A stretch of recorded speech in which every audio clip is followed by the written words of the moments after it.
Il ne parle pas d'argent, et pourtant, il détient la clé maîtresse de toute prospérité. Ignorer ce verset, c'est comme essayer d'allumer une ampoule sans électricité. Vous pouvez avoir le câblage, mais vous ne verrez jamais la lumière. Et le plus étonnant, c'est qu'il a toujours été là, sous nos yeux, caché dans les pages les plus lues du monde. Un verset simple, presque discret, mais qui porte en lui le code spirituel de l'abondance. Ce secret que tant de gens cherchent dans les livres, les formations, les prières et les promesses, mais que si peu comprennent réellement. Combien de fois avez-vous prié pour la prospérité en espérant que le ciel s'ouvre et qu'une réponse vienne? Combien de fois vous êtes-vous demandé pourquoi certaines personnes semblent attirer les opportunités sans effort, tandis que d'autres, malgré tous leurs efforts, restent bloqués dans les mêmes limites? Peut-être vous êtes-vous déjà senti ainsi, faisant tout ce qu'on dit être juste, croyant, priant, attendant, et pourtant quelque chose semble manquer, comme s'il y avait une pièce cachée dans ce puzzle spirituel qui, une fois en place, pourrait tout changer. Et si je vous disais que cette pièce est cachée dans un verset de la Bible auquel presque personne ne prête attention, un verset qui ne parle pas d'argent, mais de la cause, qui ne parle pas de richesse, mais de la source, qui n'enseigne pas à demander, mais à se connecter. C'est le point de rencontre entre la sagesse de Dieu et le pouvoir de l'esprit, là où les enseignements d'Emmett Fox sur la force créatrice de la pensée croisent les paroles éternelles de l'Évangile. Car voyez-vous, la prospérité n'est pas une récompense réservée à quelques-uns. C'est un état naturel de l'esprit lorsqu'il est aligné sur la source divine. La pénurie, la peur, la culpabilité, tout cela ne sont que des ombres projetées par un esprit qui a oublié qui il est vraiment. Quand vous comprenez ce verset, quand vous le laissez descendre de l'intellect au cœur, quelque chose se transforme. L'énergie recommence à circuler, les portes s'ouvrent sans effort, les opportunités apparaissent là où vous vous y attendez le moins. Ce n'est pas de la magie, c'est une loi. La même loi qui régit l'univers, le même principe que Jésus a révélé en parabole et qu'Emmett Fox a traduit en mots simples, vous devenez ce à quoi vous pensez et vous attirez ce que vous ressentez comme étant vrai. Mais avant de vous révéler ce verset, je voudrais vous inviter à une chose. Fermez les yeux un instant et pensez à toutes les fois où vous avez essayé de manifester quelque chose et où cela n'a pas fonctionné. Pensez au moment où vous avez senti que votre vie était bloquée, comme si quelque chose d'invisible vous empêchait d'avancer. Maintenant, imaginez qu'il existe une clé, un simple changement de perception, capable de tout déverrouiller. C'est de cette clé que parle cette vidéo, et quand vous comprendrez vraiment ce qu'elle représente, vous verrez que rien n'a été vain. Chaque tentative, chaque prière, chaque attente vous menait jusqu'ici. Mais avant de continuer, j'aimerais vous demander quelque chose de très simple. Si vous sentez que ce message a déjà commencé à toucher quelque chose en vous, si vous voulez comprendre comment manifester la prospérité en vous basant sur les principes spirituels les plus profonds, laissez un like et abonnez-vous à la chaîne maintenant. Ainsi, vous resterez connecté à des contenus qui élargissent l'esprit et éveillent l'âme. Et par la même occasion, vous aiderez ce message à atteindre plus de personnes qui sont aussi en quête de cette lumière. Et pour ceux d'entre vous qui souhaitent aller encore plus loin dans ce voyage de manifestation spirituelle, j'ai laissé un cadeau spécial dans le premier commentaire épinglé. C'est quelque chose qui peut transformer votre façon de manifester, qui peut vous aider à mettre en pratique les mêmes principes que Jésus et Emmett Fox ont enseignés, mais d'une manière simple et directe. Le lien est là. Il vous attend. Maintenant, respirez profondément et venez avec moi, car ce que vous allez entendre pourrait être le tournant entre continuer à répéter des schémas de pénurie ou enfin comprendre le code de la véritable prospérité. Ce verset n'est pas seulement un message ancien, c'est un mot de passe divin. Et quand vous comprendrez ce qu'il signifie vraiment, quelque chose en vous va s'illuminer. Êtes-vous prêt à découvrir ce que personne ne vous a dit sur la prospérité? Prêt à comprendre pourquoi l'abondance est un reflet naturel de la connexion avec le divin? Alors restez avec moi jusqu'à la fin, car la dernière révélation est la plus puissante de toutes. Elle changera votre façon de voir la vie, la foi et le concept même de richesse. Et souvenez-vous, le verset ne parle pas d'argent, mais c'est en lui que se révèle tout l'or de l'existence. La plupart des gens lisent ce verset et l'interprètent de manière littérale. Ils voient des mots simples, mais ne perçoivent pas le code caché derrière eux. Jésus parlait en code. Il utilisait des paraboles, des métaphores et des images pour enseigner des vérités spirituelles qui ne pouvaient être comprises que par ceux qui étaient prêts à voir au-delà de la surface. Et ce verset, celui que beaucoup ignorent, est l'un des plus puissants. Il se trouve dans Matthieu 6, 33 et dit « Cherchez premièrement le royaume de Dieu et sa justice, et toutes ces choses vous seront données par-dessus. » C'est une phrase que la plupart ont entendue, mais que presque personne n'a vraiment comprise.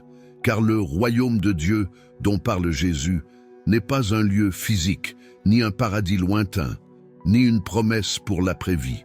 C'est un état de conscience. C'est la vibration de la présence divine en vous.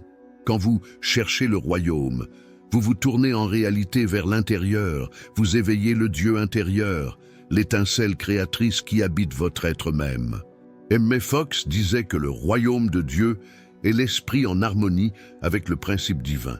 Lorsque vous vous syntonisez sur cette fréquence, lorsque vous laissez votre esprit se nourrir de la vérité et non de la peur, tout ce qui est bon commence à affluer naturellement vers vous. Prospérité, santé, amour, opportunité. Rien de tout cela n'a besoin d'être poursuivi. Ce sont les conséquences de votre connexion à la source. Mais la plupart des gens font le contraire. Ils cherchent toutes ces choses avant de chercher le royaume. Ils courent après l'argent, le succès, la reconnaissance, croyant que ce n'est qu'après les avoir obtenus qu'ils se sentiront en paix. Mais c'est exactement l'inverse. Quand l'esprit est déconnecté, il crée la pénurie, même au milieu de l'abondance. Vous pouvez avoir beaucoup, et pourtant ressentir un manque. Car le manque n'est jamais à l'extérieur, il naît à l'intérieur. Et c'est pourquoi ce verset est la clé maîtresse de la prospérité. Il révèle l'ordre correct des choses. D'abord le royaume, ensuite les choses. D'abord la conscience de la plénitude, ensuite la manifestation de la forme. C'est comme essayer de voir le reflet dans le miroir avant de changer l'image originale. C'est impossible. L'image vient en premier, le reflet vient après. La vibration précède la matière. Quand vous comprenez cela, vous commencez à réaliser que prospérer ne consiste pas à conquérir quelque chose, mais à se souvenir de qui vous êtes. La véritable prospérité est le reflet de la conscience divine éveillée en vous. Et cette conscience ne connaît ni le manque, ni la peur, ni la limitation. Elle est complète. Elle est le flux même de la création.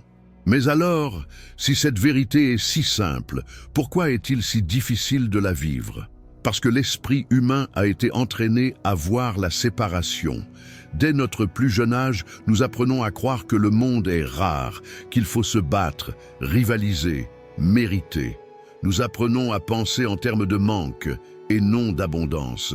C'est pourquoi, même en priant, nous vibrons souvent dans le manque. La bouche parle de foi, mais le cœur murmure le doute.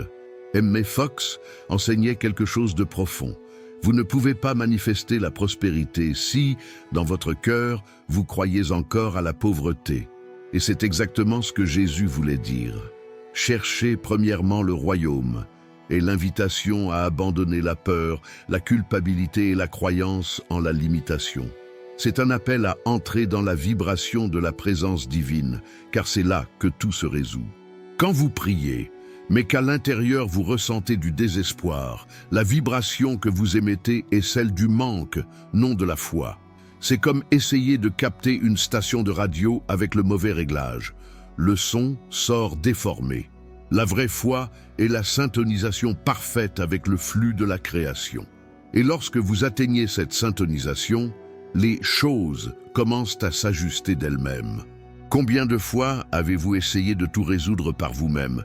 Et plus vous essayez, plus cela devenait compliqué. C'est parce que la force vient du royaume, non de l'effort.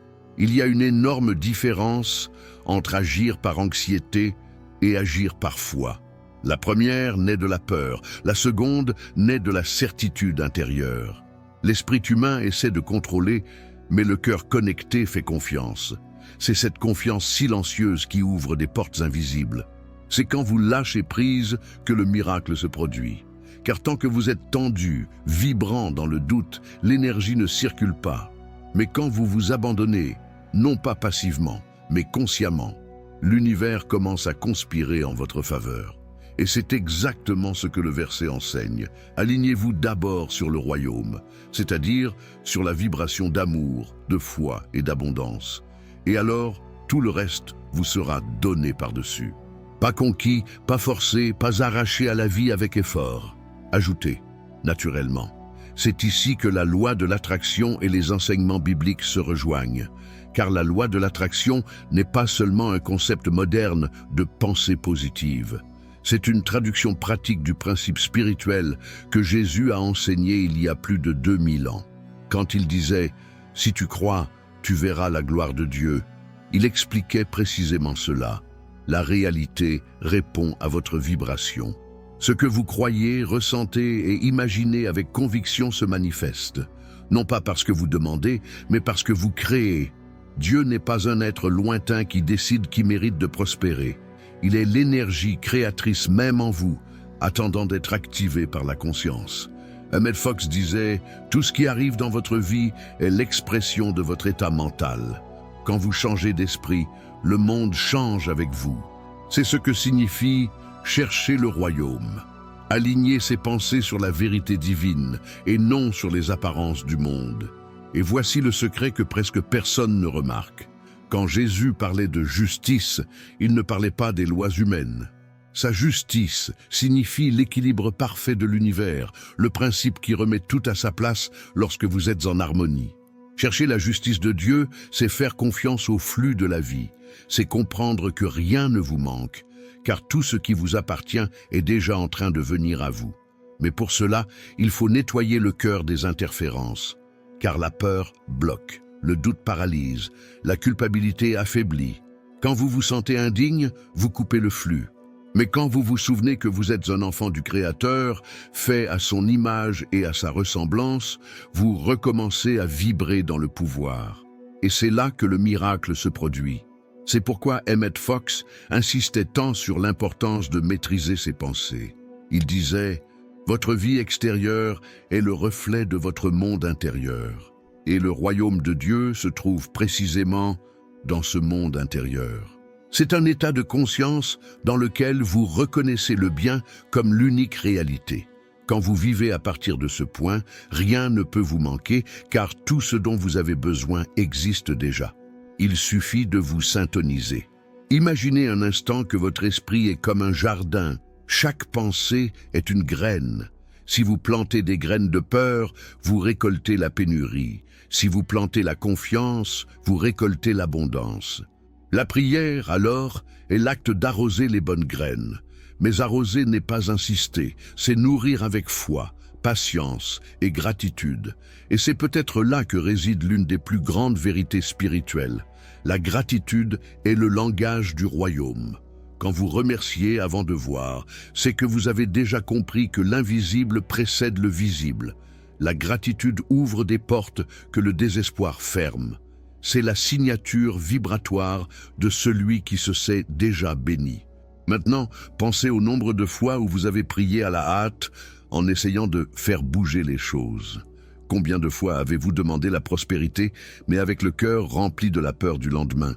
Et si, au lieu de cela, vous preniez simplement une profonde inspiration et disiez « Père, j'ai confiance, je sais que le royaume est en moi ».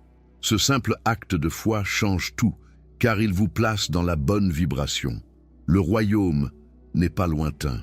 Il est ici, maintenant, à l'intérieur de vous. Et lorsque vous recherchez cet état intérieur de paix et d'alignement, la prospérité devient une conséquence naturelle. Vous n'avez pas à la poursuivre, c'est elle qui vous trouve. Et c'est pourquoi ce verset est si puissant. Il ne parle pas d'argent, mais il est la clé de toute richesse. Car la prospérité est l'expression visible de l'harmonie invisible. Lorsque l'esprit et l'âme sont en phase avec le divin, l'univers entier se réorganise pour le refléter. C'est pourquoi il n'y a rien de plus pratique que le spirituel. Quand vous changez la vibration intérieure, la réalité matérielle répond. Le problème, c'est que nous essayons souvent de changer le reflet au lieu de changer le miroir. Nous prions pour que le monde change, mais nous oublions que le monde n'est que le reflet de notre conscience. L'invitation de Jésus est simple mais profonde. Tournez-vous vers l'intérieur. Cherchez premièrement le royaume. Croyez que la prospérité est déjà vôtre, car vous êtes nés de la source infinie. Quand cette vérité devient vivante en vous, l'impossible se dissout. Et avant de passer à la révélation finale, celle qui peut transformer à jamais votre façon de manifester, je veux vous le rappeler. Dans le premier commentaire épinglé, il y a un cadeau préparé avec soin, qui vous aidera à mettre tout cela en pratique de manière concrète en appliquant les mêmes principes que vous apprenez ici. Il suffit d'accéder au lien et de commencer dès aujourd'hui.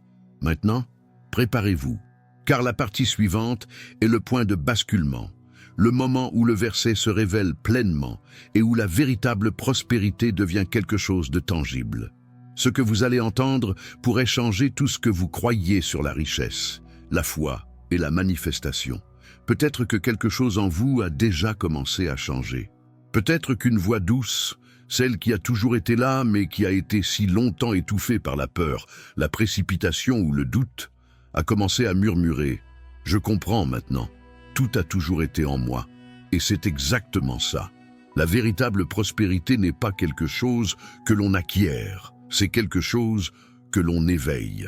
C'est le souvenir vivant que le royaume de Dieu, cette énergie de plénitude, de sagesse et de création, n'est pas dans un lieu lointain, ni réservé à quelques-uns. Il est en vous, attendant d'être reconnu. Le verset qui est si souvent passé inaperçu n'est pas une promesse conditionnelle, c'est une loi spirituelle. Cherchez premièrement le royaume de Dieu et sa justice, et toutes ces choses vous seront données par-dessus. Il n'est pas dit « vous seront peut-être donnés », ni « qui sait ». Il est dit « vous seront ». C'est une affirmation, une certitude, une révélation. Ce que Jésus a voulu nous montrer, c'est que le chemin vers l'abondance commence lorsque le cœur entre en harmonie avec la source. Quand vous comprenez cela, vous réalisez qu'il n'y a plus rien à craindre, car tout ce qui est nécessaire pour prospérer a déjà été placé en vous par le Créateur. Mais pourquoi tant de gens vivent-ils encore piégés dans la pénurie? Parce qu'ils ont confondu la prospérité avec l'accumulation. Ils pensent que le pouvoir est dans le fait d'avoir plus, alors qu'en réalité, le pouvoir est dans le fait d'être plus. Être plus conscient, plus connecté, plus confiant dans le flux divin de la vie. Prospérer, c'est vivre dans un état de confiance constante. C'est marcher en sachant que même quand on ne voit pas le chemin, il est déjà en train de s'ouvrir. M. Fox disait « Seul le bien est réel ». Quand vous adoptez cette vérité comme fondement, tout change. La peur perd sa force, l'anxiété se dissout, et le flux de la vie commence à agir en votre faveur. L'argent, les opportunités, les réponses, tout cela sont des expressions extérieures de cette harmonie intérieure. Ils sont le reflet de la vibration d'un esprit qui s'est souvenu de son origine divine. C'est pourquoi le verset ne parle pas de demander, mais de chercher. Chercher le royaume, c'est se tourner vers l'intérieur. C'est aligner ses pensées sur l'esprit divin, c'est choisir de voir le bien là où l'on voyait autrefois le manque.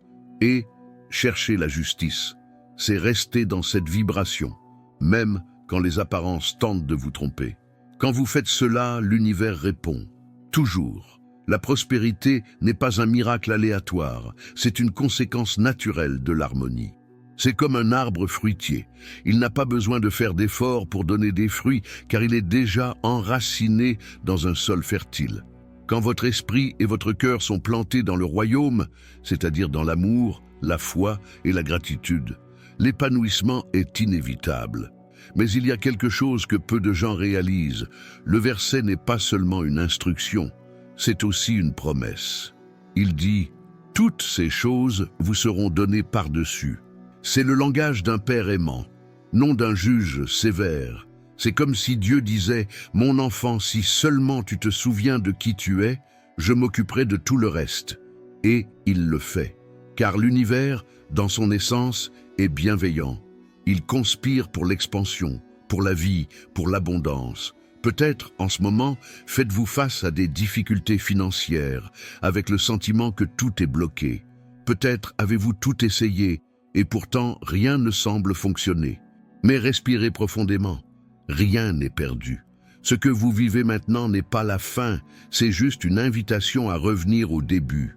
Le début de tout, le royaume en vous. C'est là que la transformation commence. Quand vous décidez de faire confiance, même sans voir, quand au lieu de vous inquiéter, vous priez, quand au lieu de vous plaindre, vous remerciez, quand au lieu de courir après, vous vous alignez. C'est à ce moment-là que l'invisible commence à travailler en votre faveur. Le secret est le suivant. La prospérité n'arrive pas quand vous vous désespérez de l'avoir, mais quand vous devenez l'espace pour qu'elle puisse exister. Quand votre cœur vibre en paix, l'univers comprend que vous êtes prêt à recevoir. Et c'est à ce stade que la foi cesse d'être une théorie pour devenir une expérience, parce que vous commencez à voir des signes partout, des personnes qui croisent votre chemin au bon moment, des opportunités qui surgissent de nulle part, des portes qui s'ouvrent quand vous vous y attendez le moins. Et le plus incroyable, c'est que vous réalisez que rien de tout cela n'est une coïncidence, c'est une cohérence. L'univers ne fait que répondre au nouvel état de conscience que vous avez atteint. Cherchez premièrement le royaume, et le royaume est amour. C'est la confiance, c'est l'abandon, c'est savoir que le pouvoir qui a créé les étoiles habite aussi en vous. Que vous faites partie de cette même force créatrice qui maintient le soleil allumé et la mer en mouvement. Quand vous comprenez cela, la peur se dissout comme la brume au soleil. Et c'est peut-être cela la plus grande prospérité de toutes, la paix intérieure. Car quand il y a la paix à l'intérieur, il y a le flux à l'extérieur. Et tout le reste devient une conséquence naturelle de cette vibration. L'argent, la santé, les relations, les opportunités, tout commence à refléter l'harmonie qui vit maintenant en vous. Alors, ne regardez plus jamais ce verset comme quelque chose de lointain ou de religieux. Voyez-le pour ce qu'il est vraiment. Un code spirituel, un mot de passe divin, un guide pratique pour vivre en plénitude. C'est l'ampoule, et le royaume est l'énergie. Quand les deux se connectent, la lumière s'allume, et avec elle, votre vie entière commence à briller. Alors, si quelque chose en vous s'est allumé aujourd'hui, si ces mots ont touché votre cœur, je veux vous demander quelque chose de simple, mais de puissant. Partagez ce message, laissez votre like et abonnez-vous à la chaîne, non pas comme un simple geste, mais comme un engagement envers cette nouvelle conscience qui s'éveille en vous. Et souvenez-vous, le lien dans le premier commentaire épinglé vous mène à un contenu qui approfondira ce voyage, qui vous aidera à appliquer le pouvoir de ce verset de manière pratique dans votre vie. C'est la prochaine étape naturelle de ce chemin. La prospérité n'est pas loin. Elle attend juste le moment où vous déciderez de croire. Le royaume est à l'intérieur. Et quand vous le cherchez vraiment, tout, absolument tout, commence à être ajouté. Maintenant, fermez les yeux un instant. Ressentez, imaginez cette lumière s'allumant dans votre poitrine, s'étendant, touchant chaque partie de vous. C'est la présence divine, c'est le royaume. Et tant que vous le maintiendrez allumé, rien ne vous manquera. Car celui qui vit dans la lumière attire la lumière, toujours.